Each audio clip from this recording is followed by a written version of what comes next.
Hello everybody and welcome. In this video I'm going to show you how to add and manage dual connection for your Soundcore A30i.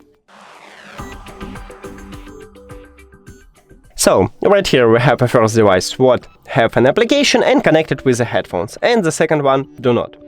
And open the application on your first device, and then go to the settings at the right top.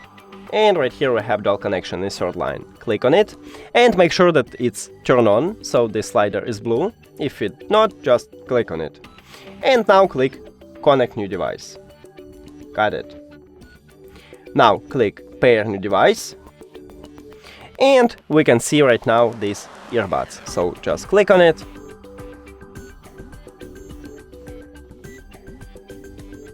Okay, click again. And then click Pair. So right now we connected two devices to these earbuds. That's it. Thank you for watching this video. If you found it helpful, please consider subscribing to the channel and leave the like on the video. It's really important to us. See you later.